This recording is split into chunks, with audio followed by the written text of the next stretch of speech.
तपाईलाई सानोमा हामीले भीमा कुमारी दुराको गीत रेडियो नेपालमा तपाईहरुको नाम सहित बज्थ्यो। हामीले गीतबाट तपाईहरुको त्यो रेडियोबाट सुन्या हो नि त। हजुर। अनि त्यति बेला तपाईलाई सुनेको मान्छे आज अमेरिकामा भेट भयो के दिदी। धन्यवाद। हजुर। हैन? हजुर। म आफूलाई यति गर्व र भाग्यमानी ठानेको छु कि तपाईसँग भेट भयो दिदी। धन्यवाद। अनि दिदी अहिले अमेरिका आएको कति भयो यता? म 3 वर्ष भयो। 3 वर्ष भयो है? हजुर। कुरा एउटा गीत तपाईको गीतको एउटा अंशबाट सुरु गर्छु है दिदी। म भन्न खोजेको त्यो गीतमा तपाईले फर्क मुगलानी हैन, फर्क मुगलानी अब त देशमै केही गर्नुपर्छ भन्ने खालको गीतको बोल गाएको गायिका आज हामीले परदेशमै पाउनु पर्ने एउटा यो एउटा बाध्यता छ। त्यो गीतलाई सम्झिम पहिला, यसको विश्लेषण र अथवा यसको बारेमा तपाईँ बताउनु होला। त्यो गीत कसले लेख्यो दिदी? यो मैले जति पनि हाम्रो दाजुभाइहरू जति पनि हामी नेपालीहरू परदेशमा जान्छौँ हैन, मलाई हेरेर यस्तै शब्दहरू मात्रै ल्याउनुहुन्छ कि लेखकहरूले रचनाकारहरूले यस्तै गीत दिनुहुन्छ। कसले लेखेको थियो यो गीत? त्यस्तै जस्तो मेरो आफ्नै गीत थियो, जानुभयो परदेशी बनेर बित्यो दिन आउने दिन गनेर। यो म आफैले लेखेको फुल्यो निम पत्ता कुन देशको कुन ठाउँमा भयो विपत्ता, यो म आफैले लेखेको गीत हो। तपाईले आफैले गीत लेख्नु भएको थियो नि दिदी। त्यो बेलामा भनिन्छ गीत सङ्गीत लेख्दाखेरि रचनाकारले कि आफ्नै जीवनमा भोगिन्छ अरे कि अरूको हेरेर भोगिन्छ अरे अथवा समाजलाई हेरेर लेखिन्छ अरे, के थियो यसको यथार्थ वास्तविकता? यो गीत मैले 2046 सालमा रेकर्ड गरेको। अनि मेरो गीत सुन्ने बित्तिकै मलाई जुन पनि मलाई नजिक नबुझ्नेहरूले मलाई नदेख्ने मेरो कहानीहरू म कुन ठाउँमा जन्मिएँ कुन ठाउँमा म के गरिरहेको छु भनेर मलाई नबुझ्नेहरूले के भन्नुभयो रहेछ भने भीमा कुमारी दुरा इन्डिया आर्मीको लाउरेसँग बिहा भएको रे, उसको बुढा चाहिँ मरेको रे भन्ने मैले यो धेरै सुन्नमा आयो। फुल्यो निम पत्ता भन्ने गीत गाउँदाखेरि त्यही भएर म चाहिँ लाउरेसँग बिहा गरेकै होइन है। यो आज म जान्न उहाँहरूलाई बताउन चाहन्छु। अनि यो गीत छोटो अंश। जानु भए विदेशी भनेर बित्यो दिन आउने दिन गानेर फुल्यो निम पत्ता कुन देशको कुन ठाउँमा भयो विपत्ता। यो गीत जति पनि आफैलाई परेर होइन कि हामी सबै, तपाईँ रुँदाखेरि म पनि रुने, म रुँदाखेरि तपाईँ पनि रुने, तपाईँ हाँस्दा म पनि हाँस्ने जस्तै होइन। यो आफूलाई परेर मात्रै होइन, म सबैको किनभने सबैको समाजलाई हेरियो। किनभने त्यो समाज त्यति बेला परदेश गएकाहरूको अहिले जस्तो टेलिफोनमा फोन हुन्न थियो हैन त दिदी, पत्र कुरेर बस्नु पर्थ्यो। लामो समयसम्म पनि थाहा हुँदैन थियो कि परदेशी कता हरायो, के भयो होला, बिचरा कहाँ छ होला, केही अत्तो पत्तो छैन भन्ने हाम्रो समाजको यथार्थ चित्रण गर्न खोज्नु भयो यहाँले। त्यही त हो नि दिदी हैन? अनि अघि प्रसङ्ग निकाल्नु भयो आफ्नै जीवनमा अझ लाउरेसँग बिहे गरे भन्ने त्यस्तो पनि भयो हैन? सोधे दिदी कार्यक्रममा जाँदा तपाईले गीत लेख्नु भएको रहेछ, हजुरको बुढा चाहिँ यस्तो हो भन्ने केही प्रसङ्ग छन् त्यस्ता? अलिकति सुनौ न, यो त पोडकास्ट हो, यस्तै सुन्न लागेको हैन? यो मलाई सोध्नुहुन्छ। अनि अहिले हालसालै चलेको यो सञ्जाल टिकटक भन्नेमा अझै मैले लाइभ बस्दाखेरि सोध्नुहुन्छ कि अनि तपाईँ त यस्तो उस्तो भन्नुहुन्छ। अनि होइन, म चाहिँ रियली म त्यो होइन, मैले यो हाम्रो भोगाई, हामी नेपालीहरूको भोगाई, नेपाली नभइकन हामी मानिसहरूको भोगाईलाई चाहिँ मैले त्यसलाई चाहिँ एउटा मेरो मनमा उब्जिएको चिज हो भन्छु मैले। अनि यो हामी कलाकार हो, हाँस्नु नि पर्छ, रुनु नि पर्छ होइन, लेख्दिन नि पर्छ अनि त्यस्तै चाहिँ भनेर मैले जवाफ दिन्छु, उहाँलाई उत्तर दिन्छु मैले। हजुर। अनि जस्तै दिदी अब अलिकति यो गीतबाट पनि सुरु गऱ्यौँ। यहाँले भन्नुभयो त्यही परिवेशबाट हुर्केको मान्छे हामीले पनि यहाँहरूलाई होइन त्यस्तै गीतहरू सुनेर हुर्केको मान्छे, किनभने तपाईँको गीतमा प्राय भाका विरहका भाकाहरू अझ बढी झल्किन्छन् होइन त। नेपाली समाजका दुःख सुख हाँसो रोदन यिनी कुराहरू अझ बढी झल्किन्छ यहाँको गीतबाट। यो सँगै हजुरले अरू पनि गीत धेरै थुप्रै गीत लेख्नु भएको छ कि आफै गीत लेख्नु भएको छ, गाउनु भएको छ। यसले लेखेको सिर्जनाको फेरि एउटा गीत अनि त्यसपछि त्यसको बारेमा अलिकति कसरी त्यो गीतको सिर्जना भयो भनिदिनुहोस् न। मैले एउटा त्यो गीत चाहिँ मैले त्यो हामी कसैले पनि जिन्दगीमा बिर्सिन नसक्ने हाम्रो जति पनि हाम्रो 12 जना नेपाली दाजुभाइहरू इराकमा होइन त्यो घटना भयो नि, त्यो घटना भइसकेपछि अनि नेपालमा त तपाईँको त्यो मेन पावरको अफिस घर घर जम्मै होइन फुटाउने सबै भयो। अनि मैले उहाँहरूको त भिडियो देखेँ कि भिडियो त्यसरी पुरै सुताएर होइन त्यो रेली देख्दा अनि त्यो उहाँहरूलाई सम्झेर मैले एउटा गीत लेखेको थिएँ कि चिठी आयो धागोले बाँधेको होइन।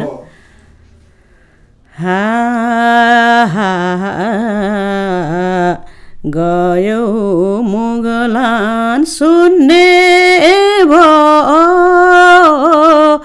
राना बान हेर्छु तस्बिर बुझ्दैन एक्लो मनासु बरारा सम्झनाले सताउँछ दिन रात ए हजुर माया भए फरका गाउँघर दलालीको फन्दामा परेर बसेछौ कि पछुतो गरेर आँसु बरारा सम्झनाले सताउँछ दिन रात ए हजुर माया भए फरका गाउँघर। अब दलालीको फन्दामा परेर होइन बसेछौ कि पछुतो गरेर होइन 7 समुद्र तरेर पारी होइन छोडी गयो गाउँघरको घरबारी होइन। यस्तै चाहिँ यो गीतहरू लेखेको थिएँ मैले। त्यही त यहाँका गीतहरू प्राय विरहमा जस्तै एउटा समाज पनि त्यस्तै त थियो नि दिदी होइन। बाध्यताले अहिले त कतिपय हामी परदेशिनु रहर पनि छन् भन्छन् नेताहरूले पनि, हुन पनि हो केही जस्तै विकसित राष्ट्रहरूमा जानु केही रहर गरेर पनि जान्छ। तर त्यति बेला त एकदमै बाध्यता यस्तो बाध्यता हुन्थ्यो कि मुगलान नगई सुखै हुँदैन थियो अनि एउटा घरको छानो फेर्नलाई पनि बाहिर निस्किनै पर्थ्यो। अब हजुरले यो घरको छानो फेर्नु पर्ने भन्ने बित्तिकै एउटा गीत मैले गाएको थिएँ, यो दुर्गा विशी भाइसँगै गाएको थियौँ। अनि यो गीत म छोटो गाउन चाहन्छु किनभने हामी त त्यो बेला अब बारीहरू बन्दगी राखेर, बन्दगी भन्ने तपाईँहरूको चलन छैन, त्यो साउसँग पैसा मागेर कति वर्षको लागि लाल पूर्जा दिएर पैसा ल्याएर हो अनि त्यो जग्गा त्यस्तो चलन थियो। त्यस्तै विषयमा 7 समुद्र तारेर पारी लाग्यो परदेश फरकाउन घरबारी भन्छौ छोरा केही साल आउँदिन हे मेरो बाबु आँखाको नानीलाई देख्न बरु पाउँछु पाउँदिन सात समुद्र तरेर पारी हैन। अब यस्तै हो यो। अब जे होस् तपाईका गीतहरू आफै लेख्नु भयो दिदी, धेरै यस्तो गीतहरू मैले सिंगल गाएको गीतहरू चाहिँ धेरै जसो म आफै लेखेको छु। सिर्जना पनि त्यत्तिकै राम्रो गर्ने, स्वरको त अब हामीले अघि पनि कार्यक्रममा पनि भन्यौँ, यहाँको यो स्वर अहिले यो समयसम्म पनि उस्तै सुनिन्छ। यो सब एउटा भगवानको आशीर्वाद त होला हैन दिदी? यो गीत सङ्गीत यो जति पनि मान्छेले के लाग्छ यहाँलाई लिएर आउँछ होला कि यो वास्तवमा आफ्नो पनि केही कर्मको भूमिका हुन्छ दिदी, के छ यसमा? यो कर्म जन्म हैन, सबै तैँले यस्तै गरेर खा भनेर अब भगवान सरस्वतीले वास गरेको हैन दिएको। किनभने यो किनेर नि किन्न पाइने चिज होइन, लिन गएर नि पाउने चिज होइन, खोजेर नि पाउने चिज होइन। यसमा अझै मेरो त मैले त गाउँघरमै गाउँदै हिँड्दै गर्दाखेरि त्यत्तिकै आफै अब गाएको हो म होइन। त्यो भएर मैले यो कसैले पनि किनेर किन्ने चिज खोजेर भगवानकै आशीर्वाद जति पनि। दिदी अलिकति अब हामी तपाईको त्यो समयलाई अलिकति त्यतातिर जान चाहन्छौँ। कहाँ जन्मिनु भयो हैन, बाल्यकाल कसरी बित्यो हैन, ती बाल्यकालका बाल्य अवस्थाका अलिकति सङ्घर्षका कुरा, परिवार कस्तो थियो तपाईको हैन, अलिअलि सरर हामीलाई बताइदिनुहोस् न। म चाहिँ जन्मिएको लमजुङ दुराडाँडा। मेरो दुराडाँडा कस्तो थियो भन्ने कुरो अहिले तपाईँहरूले हेर्नुभयो भने देखिन्छ होला सायद हैन। त्यति बेला गाडी नजानी बाटो थिएन हैन।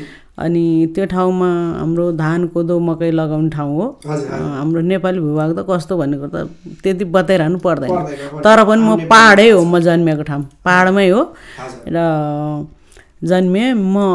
मेरो 2 भाइ 2 बहिनी, हामी 4 भाइ। म माथि दाइ हुनुहुन्छ, म छु, अनि बहिनी अनि भाइ। अनि म चाहिँ मेरो घरको चाहिँ सबै लाउरे परिवारको हो। मेरो घरको चाहिँ सबै बुवाहरू दाइ भाइ सबै लाउरे। मेरो चाहिँ इन्डियन लाउरे नि? हजुर, इन्डियन ब्रिटिस। ब्रिटिसमा पनि हजुर कि बुवा ब्रिटिसमा को छ? मेरो 2टा बाजेहरू। मेरो बाजे इन्डियाको अनि कान्छा बाजे चाहिँ काका बाजे ब्रिटिसको। ब्रिटिस पनि के भयो भने दोस्रो युद्धमा लडाइँमा लडेर हजुर पहिला इन्डियामा, त्यहाँबाट दोस्रो युद्धमा लड्दा त्यहाँबाट ब्रिटिसमा त्यो त्यतिखेर बाँड्दो रहेछ नि त, ब्रिटिसले लयो थियो। अनि ब्रिटिसमा लएपछि अनि त्यहाँबाट मेरो अनि म चाहिँ जेठा बाजेको नातिनी। मेरो बुवाहरू 5 भाइ होइन, मेरो बुवाहरू 5 भाइ, मेरो बुवा जेठा, अनि मेरो बुवा चाहिँ इन्डिया आर्मीको, अनि मेरो 4वटा बुवाहरू चाहिँ ब्रिटिसको। हाम्रो 5वटै बुवाहरू लाउरे भनौँ न, लाउरे परिवारमै हुर्किएँ। अनि त्यसपछि फेरि मेरो दाइ पनि इन्डिया आर्मी भयो, अनि भाइ पनि इन्डिया आर्मीमा, अनि अहिले पनि भाइहरू सबै हाम्रो साख सन्तानहरू। हामी 4 भाइ, म दिदी, बहिनी छ। हामी 4 भाइ हो, 2 भाइ 2 बहिनी। अनि पेन्सन खाएर बस्नु भएको छ, दाइरा भाइ पेन्सन खाएर। यसको मतलब त तपाईलाई अब दुःख नहुने भन्ने त छँदै छैन, किनभने पहाडी भूभागमा बसिसकेपछि सेवा सुविधा सबै कुराको केही छैन। अलिकति तपाईको जीवनमा परिवारमा पैसाको त्यस्तो अभाव त भएन कि क्या हो दिदी? पैसाको बेला पैसाको कुरा गर्नु पर्दा त खासै धेरै छैन हैन, किनभने बुवाहरूले त कमाउनुहुन्थ्यो नि त लाउरे। त्यो हो, पैसाको दुःख थिएन, ठिकै थियो। तर त्यतिखेर हामीलाई खेती किसानले चाहिँ खाना नपुग्ने हैन, 6 महिना खाना पुग्ने, 6 महिना नपुग्ने। त्यतिखेर हामीले बेसा खोज्ने भन्थ्यो हैन, बेसा खोजेर खानु पर्थ्यो। र पनि त्यो बेसा खोज्न पनि धेरै टाढा जानुपर्ने के, टाढा जानुपर्ने, बोकेर ल्याउनु पर्ने। मैले सबै पाल्थ्यो, मैले पनि बोकेको हो कि भारी नि बेसा भन्ने। तल एकदम ओह्रालो एकदम टाढा। त्यतिखेर त्यो भारी बोकेर हिँडेको बाटो अहिले रित्तै हिँड्न पनि सक्दैन क्या फेरि, त्यस्तो बोकेको मैले पनि। कति हो नि, खै 25 केजी कि के भन्थ्यो होइन, 5 लम्बर 25 केजी त्यस्तै बोकेर हिँडेर खाएर हिँडेको मान्छे। त्यो होला 4, 5, 6, 7 घन्टै होला। तल अब दुरा डाँडाबाट तल सुन्दरी बजार होइन फेदी भन्ने ठाउँ त ओह्रालो छ एकदम हाम्रो त त्यसरी बोकेर खाएको मान्छे। अनि त्यो बाटो त्यसरी हिँडेको मान्छे अहिले त्यो बाटो रित्तै पनि हिँड्न सकिन्न यो किनभने अहिले गाडी गयो मान्छेलाई जे गर्दा पनि सुख नहुने रहेछ। त्यो त्यस्तो चाहिँ अब त्यही नै हो त्यो बाटो रित्तै हिँड्न सकिन्न। अघि पनि भन्नुभयो खेती किसानी पनि जे होस् घरमा लगाउने त हुन्छ। खेती किसान धान कोदो लगाउने तर त्यो हिमालको नजिक छ हाम्रो त धेरै राम्रो नहुने के त्यो चिसो लाग्ने होइन। कोदो रोप्यो भने नि आधाबारी हरियो आधाबारी पाकेको हुने त्यस्तो अनि घाँस काटेर हाल्ने शीतले खाइदिने त्यस्तो थियो। अनि अब ऊ बेलाको त भैँसी गाई पाल्थ्यौँ हामीले भैँसी गाई दुध दही त कहिले पनि टुटेन हाम्रो घरमा टुट्थेन।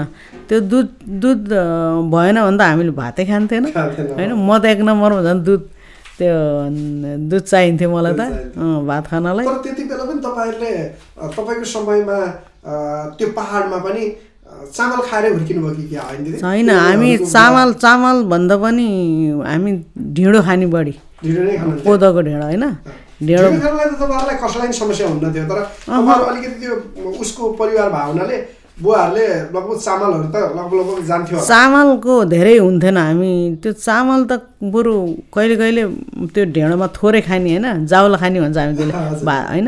तर ढिँडो नै हामी घरमा ढिँडो नै पकाउँथ्यौँ कि ढिँडो नै खाने त्यो अचम्मै के हाम्रो ढिँडो नै खाने चलन थियो पहिलादेखि। अहिले अब चामल खाएर सुगर लागेको छ त्यही ढिँडो खोजिरहेको छ मान्छेले ढिँडो खोज्दा पाउँदैन। अहिले ढिँडो खानेहरूलाई चाहिँ अर्कै हिसाबले भन्नाले खान्छ ढिँडो भन्ने हो त्यो बेला चाहिँ त्यो हुन्थ्यो यिनीहरू घरमा भात कहिले पनि पाक्दैन भन्ने हिसाब हुन्छ के। तर त्यतिखेर ढिँडो नै खाने ढिँडो पाक्यो भन्ने मेलाबाट आए पनि होइन। अनि घाँस काट्न गयो भने ढिँडो पाकिन भन्ने हामीले त्यो ढिँडो त्यसै नै त्यो अहिले त अचम्म भयो खोजेरै पाउँदैन। त्यतिखेर ढिँडो अलिकति भात पाएन भने यो ढिँडो कति खाने जस्तो पनि लाग्थ्यो कि फेरि मनमा पनि के त्यस्तो नि हुन्थ्यो। तर अहिले त ढिँडोलाई अब कहाँ पाउने भयो त साथै बोकेर हिँड्थ्यो जस्तो। पढाइ लेखाइ के छ दिदीको? पढाइ लेखाइ चाहिँ मेरो पढाइ छैन म स्कुल जान पाएन। नपाएको त होइन होला भन्छु के होइन नपाएको भन्दा नि हामी ठुलो घरको परिवार अनि 5वटा बुवाहरूमा हामी छुट्टियौँ कि म पढ्ने बेलामा ठ्याक्कै छुट्टो भिन्दा भयो भाइ छुट्टियो भनौँ न। अब छुट्टिने बित्तिकै मेरो भाइ र बहिनी सानो थियो भाइ र बहिनी सानो होइन। अनि अब बा त इन्डियामा भयो अब आमाले मात्रै गोरु भैँसी हेर्ने कि मेलापात जाने कि होइन त्यो दुःख भयो कि त्यसबाट मैले भाइ र बहिनी बोकेर हिँड्नुपर्ने। अनि फेरि अलि ठुलो भएपछि त मेलापातै हिँड्न पर्यो। अनि त्यसरी चाहिँ पढ्न चाहिँ अनि फेरि मेरो पालातिर पढ्न तपाईँको 45 सालतिर के हुन्थ्यो भने त्यतिखेर छोरी मान्छेलाई पढाउने भन्ने गाउँमा के हाम्रो गाउँतिर नि छोरी मान्छेलाई पढाउनु हुँदैन। अलि राम्रो ठुलो हुर्किएपछि अलि छोरी राम्रो भयो नि लाउरेले लाला भन्ने अलि काम गर्ने भयो भने कसको छोरी काम गर्ने हुन्छ त्यसलाई चाहिँ लाउरेले लान्छ भन्ने हाम्रो मानसिक के हाम्रो मेरो पालामा नि समाज भन्दा नि मेरो पालामा त्यस्तो चलन। अलिक कसले काम गर्छ अन्त त्यसलाई चाहिँ लाउरे लान्छ भन्ने चलन त्यहाँ थियो कि हाम्रो मान्छेहरूको पढ्नेमा थिएन ध्यान पढाउनेमा। लाउर अमेरिका आयो भने छोरी जलेन दिन्छ भन्छन् नि हो त्यतिखेर त्यस्तो थियो मेरो पालामा। पढाउनु भन्दा पनि काम राम्ररी गऱ्यो भने इमान्दार बन्यो कसले घाँसको भाइ ठुलो ल्याउँछ होइन कसले राम्रो मेला गरेछ त्यसलाई चाहिँ लाउरेले हेर्छ भन्ने हाम्रो मानसिक हाम्रो मेरो देखाउनु पर्ने हो काम होइन हो काम देखाउनु पर्ने। अनि त्यो त त्यो होइन हाम्रो पालामा। अनि त्यस्तो लाग्छ क्या मलाई त्यो भएर पनि पढ्नलाई नि धेरै। अनि फेरि छोरी मान्छे पढ्यो भने राम्रो नै हुँदैन घर निक्लेर हिँड्छ भन्ने पनि। अनि एउटा डाँडा कट्यो भने अनि फलानाको छोरी चाहिँ गयो है अब घरभित्र हुन हुँदैन भन्ने पनि हाम्रो त्यतिखेरको के त्यस्तो पनि थियो। त्यो समाजमा समाज पनि हाम्रो ऊ बेलाको समाजमा अहिले त छैन ऊ बेलाको समाजमा त्यही मानेमा मेरो कथा। अब म गीत गाउन हिँडेँ होइन अनि गीत गाउन हिँडेपछि ल अब फलाना त हिँडे भन्छ नजा भनेर मलाई घरमा पनि गीत गाउन नहिँड भयो भनेर नि राम्रो कुरा निकाल्नु। जस्तै त्यति बेला पढाइ त थियो हजुर छोरी मान्छे भएर यो ठाउँमा आउनुभयो एउटा सफलता छ तर समाजले छोरी बहिनीलाई न घरबाट निस्केर साँझ पख नाच हेर्दा गाउँघरमा रोदी जान समस्या अझ गीत गायो भने त यो गीत गाउँदै हिँडिया छ यो के राम्रो चलन होइन यसको राम्रो व्यवहार होइन भन्नेसम्म सोच्थ्यो मलाई धरि त्यस्तो पर्यो के भन्नुस् न यसको बारेमा अलिकति तपाईले मलाई धरि त्यस्तो पर्यो मेरो घरबाट परेन अर्को समाजबाट हेर्ने दृष्टिकोण त्यस्तो भयो मलाई त कसरी सजिलो भयो नि मेरो हजुरबाजे प्रधान पञ्च हुनुहुन्थ्यो हैन अनि भेना पनि नेतै हुनुहुन्थ्यो अनि गाउँमा त त्यतिखेर त फेरि राति त्यो दिउँसो काम नभ्याएर होला सायद के जब खाना खाएपछि ल आज मिटिङ छ मिटिङ बस्न जाने भन्ने कुनै अलि ठुलो कसको घरमा आँगन छ त्यहाँ गएर लालटिन बालेर मिटिङ बस्थे के बाजेहरू हैन भोलि कहाँ जाने हैन सभा बस्न सभा भन्थ्यो कि त्यतिखेर मिटिङ त्यो अहिलेको त्यो बसे जस्तै अनि पर्सि कुन गाउँमा जाने भन्ने सल्लाह गरेर त्यतिखेर अनि त्यहाँबाट म पनि बाबुहरूसँग बाजेसँग जाने अनि त्यहाँबाट त लो फेरि जहाँ पनि बसेपछि गीत त जोल होइन सुन्नुपर्ने छ नि त हाम्रो चलन त लो गीत सुन्ने भन्ने मादल बजाउनु त चलनै छ के अरे हाम्रो नेपालीहरूको अनि त्यसैमा अनि मैले त्यो मेरो स्वर राम्रो रहेछ भनौँ न अहिले सोच्दाखेरि अनि लो गीत गा भन्ने अनि गीत गाउने गर्दा त्यहाँबाट बाजेहरूले भेनाहरूले अनि जिल्ला स्तरीय कार्यक्रम राख्ने हैन त्यस्तैमा जाँदा गीत गाउन हिँडेर मलाई अलिक सजिलो भयो म हिँड्न पाएँ तर फेरि अनि त्यही भएर अरूलाई चाहिँ आउन पाएन म त बाजे भेनाहरू चाहिँ अब अलिकति उमा भएको भएर अनि जिल्लातिर उक्लिन सकेँ त्यता गीत गाउन आइसकेपछि पछि गाउँले फेरि फलाना छोरी गयो अब भनेर कुरा गर्ने अनि बा आमालाई नि अप्ठ्यारो लाग्यो नि त ओहो जान नदिउँ भो भनेर नि उनीहरूले नहिँड भन्न खोजे नि त रोक्न खोज्नु भन्दैन अरूले त्यसो भन्ने बित्तिकै नराम्रो लाग्छ नि त हो के अरे भन्ने सबैको त्यो के गाउँको समाजको रहनसहरमा चल्नु पर्यो अलिकति किन जाने भनेर त्यही त अनि त्यही भएर बाटो खर्ची पनि मैले कुनै बेला नपाएको अवस्था होइन म हिँड्ने भन्दाखेरि होइन अनि त्यहाँबाट आमाले लुकाएर दिन्थ्यो होइन अनि मेरो ठुलो फुपू नजिकै गाउँ टोलमै बिहा भएको अनि मेरो ठुलो फुपूले पनि लुकाएको पैसा दिन्थ्यो क्या मलाई अनि त्यसरी हिँड्दा पछि त्यहाँबाट हिँडेपछि अलिकति नम्बर पनि आयो अब समाचारहरू आयो फलाना गीत गाउने भनेर रेडियोमा नि आयो रेडियो एक नम्बरमा त रेडियो नेपालमा अधिराज्यव्यापी 85% लोकगीतमा फर्स्ट भएपछि त त्यहाँ त समाचारमा भयो नि त होइन ठ्याक्क रेडियो नेपालबाट समाचारमा गयो त्यसपछि हाई भएर पछि गाउनलाई फेरि हिँड्न पाएँ भनौँ न